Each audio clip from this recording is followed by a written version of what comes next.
আসসালামু আলাইকুম বন্ধুরা, কেমন আছেন সবাই? আমি আলহামদুলিল্লাহ ভালো আছি। এটা কিন্তু রীতিমতো ডেল্টা 9001। এই যে যাই হোক, এই সেটটা আসছে হলো টাঙ্গাইল ধনবাড়ি থেকে। যাই হোক, যে বাইয়ের সেট, ওই বাই সেটটা নিজে এসে দিয়ে গেছে আমার কাছে। তো চাইছিল যে ওই দিন সাথে সাথে নিয়ে যাবে সেটটা, কিন্তু দুর্ভাগ্যবশত লোডশেডিং প্রচুর পরিমাণে চলতেছে। উনিও প্রায় সারাদিনই ছিল আমার কাছে। সারাদিনে এবারে যে 1 ঘন্টাও কারেন্ট পাই নাই। মানে এই সমস্যাটা ইদানিং খুব বেশি হইতেছে। তো এই সেটটা কিন্তু রানিং একটা সেট। হ্যাঁ, রানিং সেটের মধ্যে প্রবলেমটা ছিল, মানে এর রেড বাতিটা সিগন্যাল মারতো। মানে এটা যদি 1 2 বাতিও মারতো, তারপরও এই রেড বাতিটা জ্বলতো। মানে 3 নাম্বারটা জ্বলার আগে এটা জ্বলতো। তার মানে ওভারগেন ঢুকতেছে। এই ওভারগেন ঢোকার কারণে সেটটা এই সাইড, এই যে এই সাইড ট্রানজিস্টর সাইড প্রচুর পরিমাণে গরম হইতো। ঠিক আছে, এটা প্রচুর পরিমাণে গরম হইতো।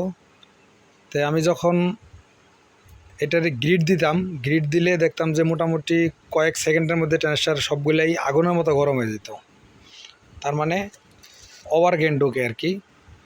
তে ইনপুট সাইডে যখন আমি, মানে স্পিকারের আউটপুট সাইডে যখন ভোল্টেজটা মাপ দিলাম, যে ওই পার্টটা কতটুকু ভোল্টেজ দেখাইতেছে আর এই পার্টটা কতটুকু ভোল্টেজ দেখাইতেছে, তা দেখলাম যে ওইটার থেকে এটা 3 গুণ বেশি দেখাইতেছে আউটপুট ভোল্টেজটা। আর এই লাল বাতি মারার যে কারণগুলা, সেটা অনেক জায়গায় থেকে হয়ে থাকে।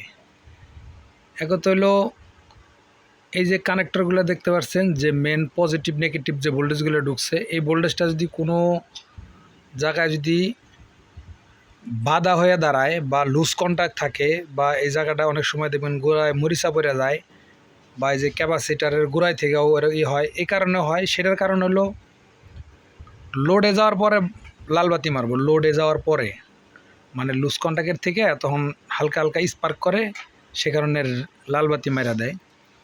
এটার মধ্যে ওই রকম কোনো সমস্যা নাই। বোর্ডটা দেখেন একদম নতুন বোর্ড। এটা ফার্স্ট টাইম সেটটা আমিই খুলছি। উনিও বলছে যে ভাই ফার্স্ট টাইম আপনিই খুললেন। আচ্ছা, যাই হোক, এটার মূলত কারণ হলো, আমরা এই যে এখানে যে একটা ভেরিয়েবল আছে, এই ভেরিয়েবল দিয়ে এটার গেনটা কিন্তু কম বেশি হয়। ঠিক আছে, গেনটা কম বেশি হয়। এই যেখানে এটা দেখেন এলসিআর আছে, এই যে এলসিআর দেখছেন, এলসিআর, এই ভেরিয়েবল থেকে এই এলসিআর ডাইরেক্ট কন্ট্রোল করা হয়। কন্ট্রোল করলে এই গেনটা কম বেশি করা যায় আর কি। ঠিক আছে, তো এই বোর্ডটার মধ্যে দেখেন আমি এই পার্টসগুলো আছে, এই যে 5551, তারপরে আপনার হলো এই 5401। ঠিক আছে, এই ট্রানজিস্টারগুলো সবগুলো ট্রানজিস্টারে কিন্তু মাপ দিছি। অনেক সময় এই ট্রানজিস্টার থেকেও এই রেড সিগন্যাল মারে। সব কিছুই হবে, গান টান সবই চলবো, সবই ঠিকঠাক মতো চলবে, কিন্তু রেড বাতি মাইরা দেয়। আরেকটা কারণ হলো আইসিগুলো খারাপ থাকলেও, আইসির থেকে যদি কখনো ওভারগেন মারে, তখনও আপনার এই রেড সিগন্যাল মারবো। মানে রেড সিগন্যাল মারার একটা দুইটা অপশন থেকে রেড সিগন্যাল আসে না, এটা কয়েকটা অপশন থেকে আসে। ঠিক আছে, তো এটার মধ্যে একটু ব্যতিক্রম ধরনের। এটার মধ্যে আমি যে মানে প্রবলেমটা পাইলাম, সেটা হলো এই যে এলসিআরটা আছে, এই এলসিআরটা ভ্যালু বাইরে গেছিলো। অর্থাৎ যে আমি একটু দেখাই পুরাতন মালটা কই,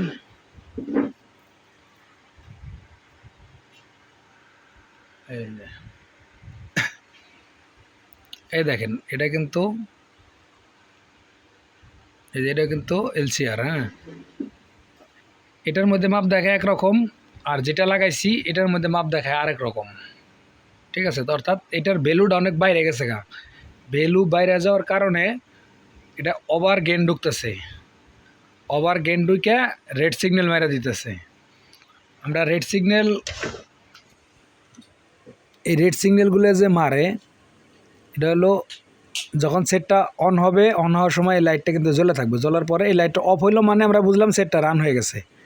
তখনই দেখেন 1 2 3 গেনটা আস্তে আস্তে বাড়বে, ওই লেভেলগুলো আস্তে আস্তে উপর দিকে যাবে। আর যখন তার থেকে আরও ওভার গেন ঢুকে তখন রেড বাতি পর্যন্ত জ্বলে যায়। তখন আপনার এই ট্রানজিস্টারগুলো প্রচুর পরিমাণে গরম হইতে থাকবো। গরম হওয়ার কারণে সেটটা হয়তো এক সময় ড্যামেজ হয়ে যেতে পারে বা ট্রানজিস্টারগুলো খারাপ হয়ে যেতে পারে, এরকম সমস্যা হতে পারে। তো আমি এখন মানে সেটটা ফুললি কমপ্লিট আছে, কাজ করছি এখন। যাই হোক, তো আমি একটু দেখাই আপনাদেরকে লাইন দেয়া।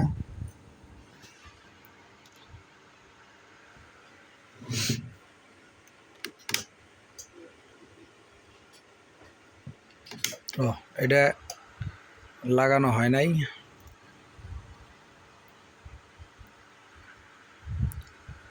এদিকে ঠিক আছে সব।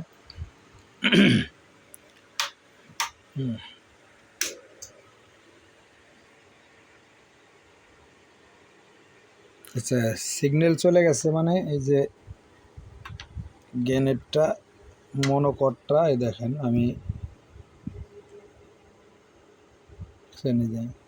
আমি কিন্তু আমার পা কিন্তু মাটিতে, হ্যাঁ আমার পা মাটিতে রাখে আমি এই যে গেন দিতেছি, দেখেন এখন আর রেড বাতি সে মারে নাই, যে একদম এই যে ধরে রাখছি আমি, বুঝছেন, এই যে একদম ধরে রাখছি, এখন আর লাল বাতি মারবে না।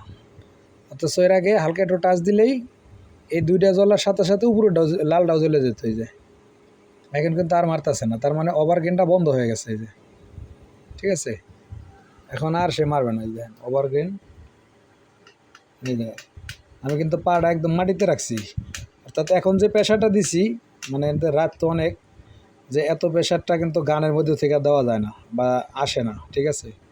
এটা মাটির থেকে গ্রিটে হাত দিলে প্রচুর পরিমাণে প্রেশার ঢোকে। আর এখন ট্যান্ডারগুলো দেখেন একদম ঠান্ডা, আর গরম হচ্ছে না, এই যে একদম ঠান্ডা।